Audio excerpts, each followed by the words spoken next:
and welcome to my channel. My name is Jody and you have reached Too Cute for Cancer. Thank you for joining me today. I'm so glad to have you back. If you're an ongoing viewer or if you're new, welcome. I'm so excited that you decided to make the decision to click that thumbnail. Okay, so I'm going to go kind of fast today because I've done a lot of research and I kind of want to just boom, boom, boom, boom, boom through it so I can get it all in there because I don't want you guys to have to be going, forget it. Okay, so let's do it. Oh, and if you are not subscribed to my channel, I know that you probably won't know whether you want to subscribe now or later, but start thinking about it and see if maybe you do. You never know. Alrighty. Topic of the day, how do I talk to my doctor about alternative medicine? Okay, this one is stinking hard. I'm going to give you 10 tips that I've experienced, I've used, I've helped other cancer, and not even cancer survivors or cancer thrivers, as I like to say, but other people that have had chronic illnesses that want to try an alternative method. So this is not just for us special people that have cancer, but it could be for, just anybody wanting to discuss alternative treatments with their doctor. And first off, I know it's scary. I mean, doctors are trained, in scientific facts.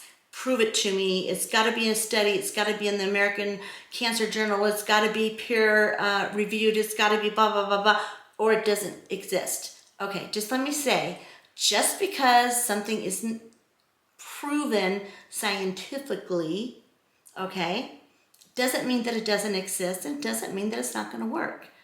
Okay, just get that out of the way right now.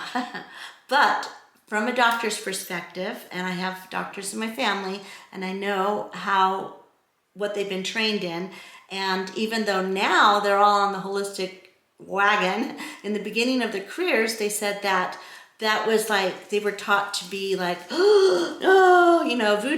go away. So with that in mind, I know it's sometimes very scary to talk to your doctor about anything that they haven't prescribed themselves. So let's get started on how to do that. All right, the first thing you need to do is do your homework.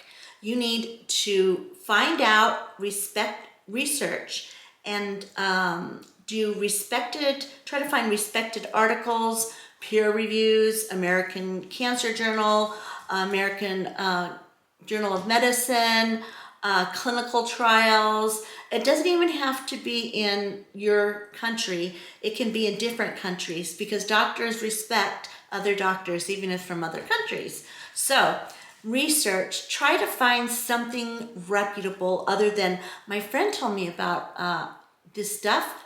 You let a snake bite you and then all of a sudden your cancer goes away because the venom kills it.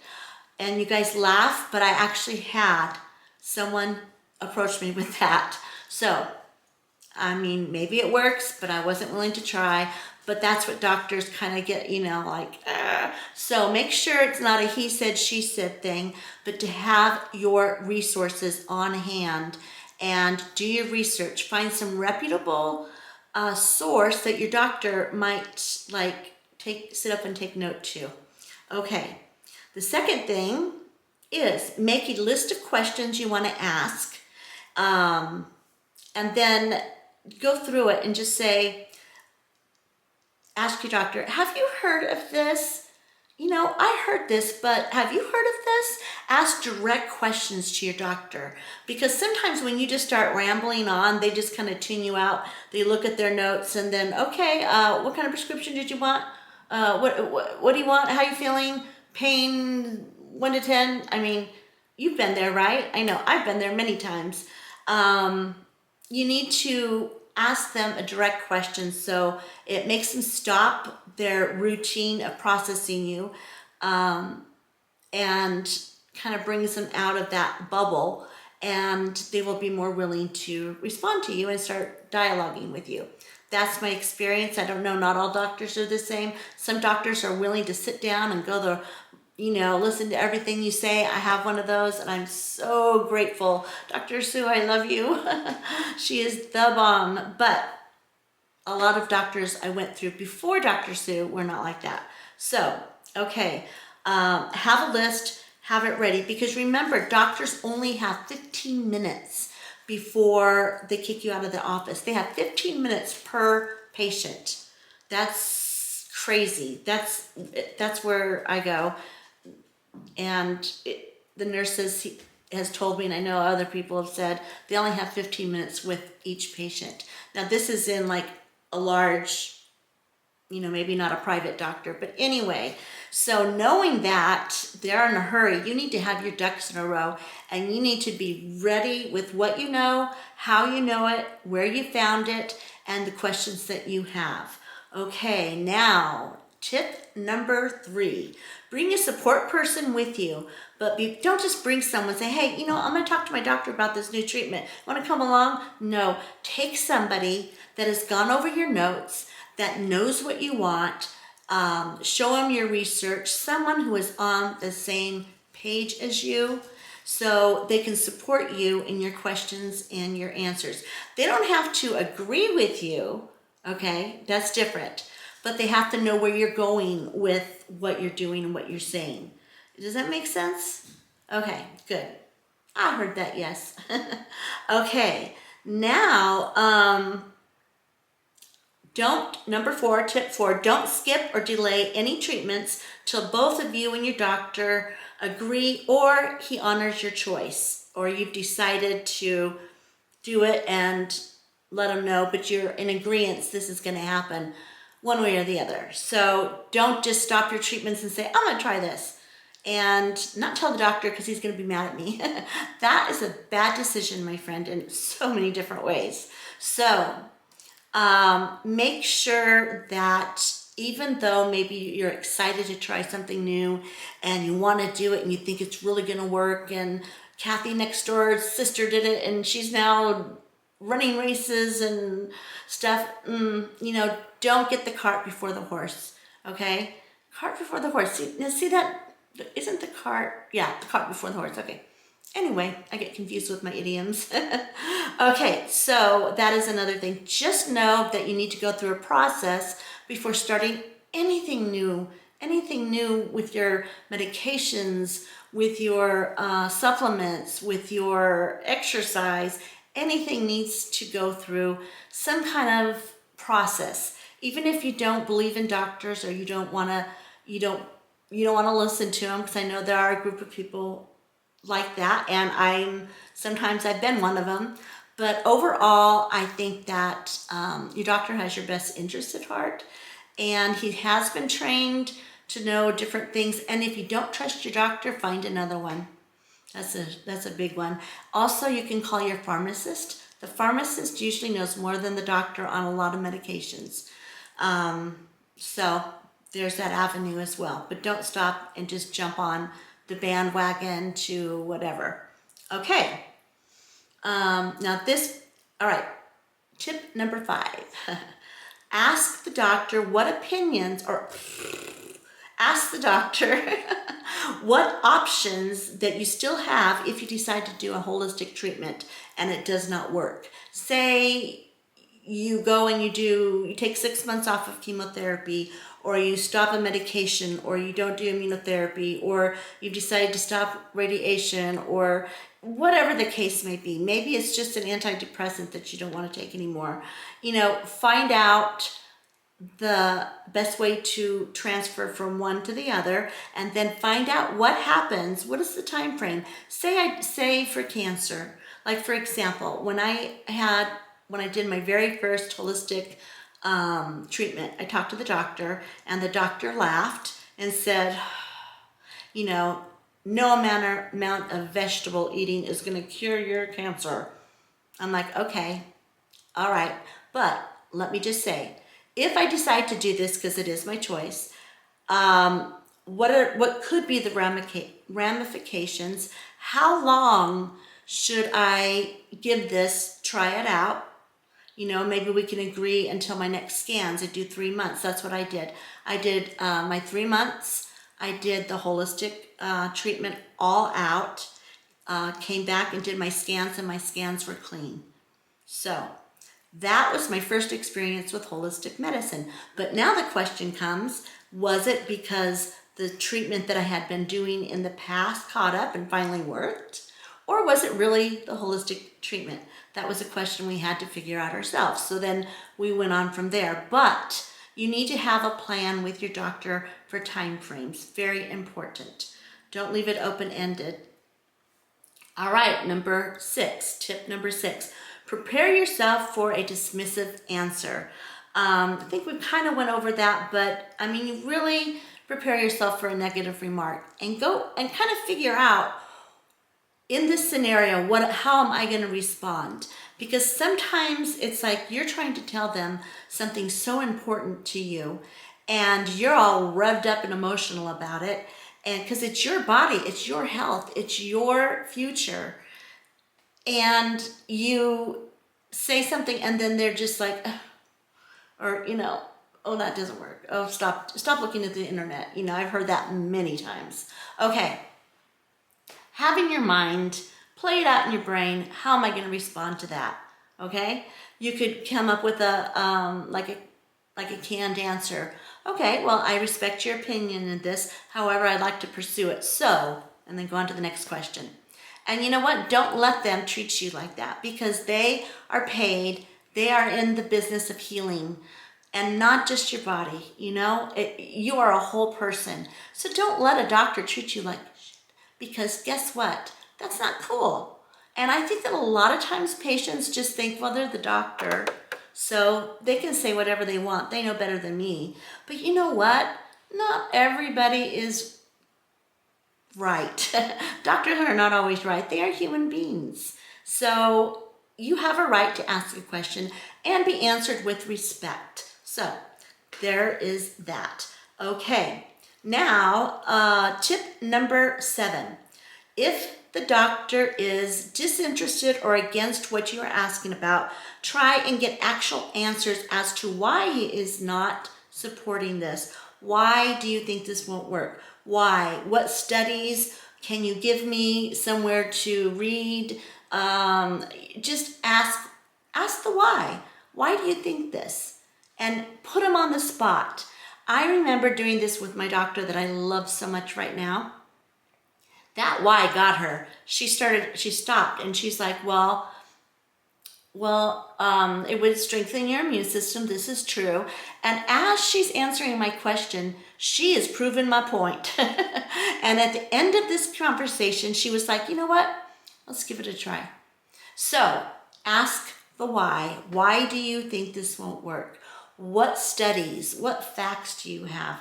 What basis do you base this on? And they will say, X amount of there's chemo, radiation, the triple crown, surgery, blah, blah, blah, blah, blah, blah. Studies show, blah, blah, blah, blah, blah, blah, blah. And say, okay, but also newer studies are coming out that are showing da, da, da, da, da, da, da. That's where you need to know your research. You need to know it well before you go in and talk to your doctor. Because a lot of times they do not have the answers. Okay. All right. Tip number 8, don't be afraid to get a second opinion. If you feel like you just haven't gotten any answers from your doctor, get a second opinion from an outside source from your insurance carrier. So like, for example, I have Kaiser. What I did is I got a consult at City of Hope. They are the bigwigs of cancer healing. They're like huge. I ended up transferring over there for trials. But I digress. Anyway, get a second opinion. Because if you get a second opinion within your own group, because like, for example, Kaiser's doctors are trained, they go to workshops, they go to different things. They are all following a protocol that, yes, is medical, but in addition, they're following protocols that are also made by Kaiser, like do's and don'ts and stuff. So if you go outside of your, I'm trying to find the word, my brain's dead. Anyway, I went to City of Hope and I got a consult and it was like $70, no big deal. And the guy sat there for 2 hours with me. amazing. And I got the answers that I wanted. So then took my answers back to my first doctor. Anyway, okay. Tip number 9. After you have gathered all your stuff, your studies, testimonials, medical opinions, your medical options, now you're going to start over with tip 1 and 2. Go to a holistic practitioner this time with your questions.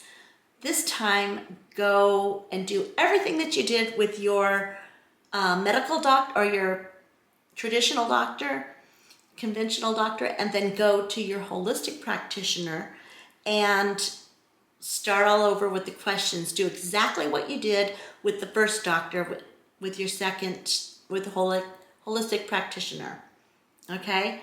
And we're going to get to how to do the research and all that in the next video, so be watching. Okay, so, okay, now tip number 10, last one. Now you have all of the facts and testimonies, you can decide for yourself what to do. Don't be afraid to trust your gut either. I mean, I don't want you to go solely on your gut, but if you are down to this shows facts, this is that, and this is, go with your, don't be afraid to trust yourself is basically, you know your body, you know what you can handle, and sometimes that gut is right. Your first inclination is right. I'm not saying trust it and just go with it. I'm saying after you've laid all the cards on the table, then go for it. All right. Now, okay, no treatment, either holistic or traditional, is guaranteed to work. Cancer is a monster. It is a group of cells that break off and start growing. And you know what? You can try one treatment that works for someone and the next person comes along and it doesn't work. I mean, it like foresees, like, ooh, you're going to do that? I'm going to go this way. You're going to do that? I'm going to go that way. Cancer is a monster. It is a living, breathing cell. It moves. It doesn't do the exact same thing over and over. So when someone says the only way to do it is this, then that, I believe, is really, really wrong. Even doctors.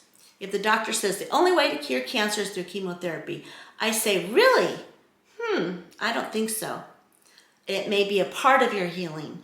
Or if someone says, like a naturalist comes up and says, you can't do chemotherapy, it'll kill you, it'll just destroy your body, and then nothing else will work and you'll end up dying a painful death. Okay, no, because I've seen evidence opposite to that. So nobody's story is the same. Nobody's journey is the same. It is a moving, breathing cells. They are moving and they're trying to outsmart you. Just like, for example, we know for sure, for fact, that sugar feeds cancer. Okay, it doesn't like spoon feed it directly, just directly, but they use it in PET scans to draw the cancer to you. And it has been proven now, and I know that a lot of other cancer survivors that are not in the holistic realm will say, oh, baloney, I'm going to eat my candy. And you know what? I've done so much research. And even my oncologist, my traditional oncologist, says, do not eat sugar. Cut it out of your diet. And we're talking added sugar, like the stuff that gives you no nutrition, nothing. Have a treat here and there, but don't because it does cause your body to be a breeding ground for more growth. So it just is.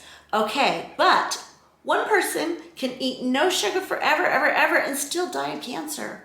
And another person can eat jelly beans every single day and M&Ms and full sugar pop and whatever and live to be 100. So everybody is different. Every cancer works differently.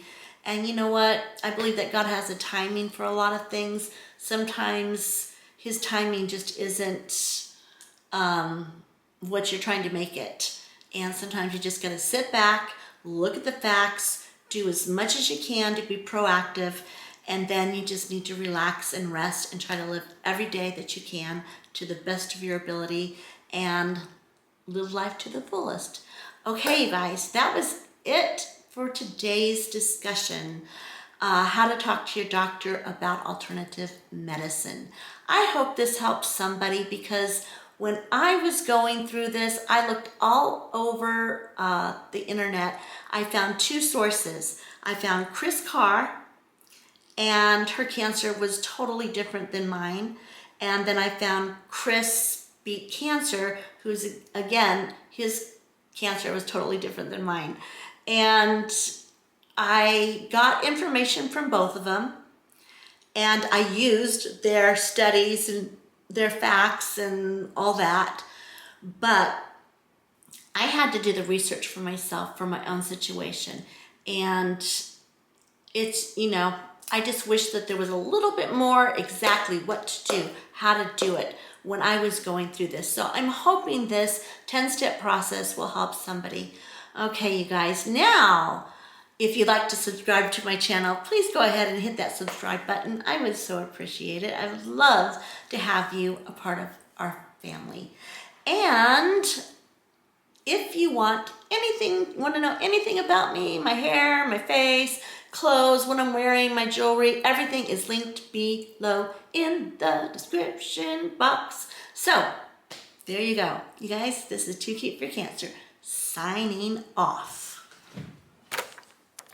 Slow to anger, you are bound in love, with endless favor, you don't give up. When I lose sight of you, I can hear the sound, a reminder of your truth. And when my strength is found, the joy of the Lord is a melody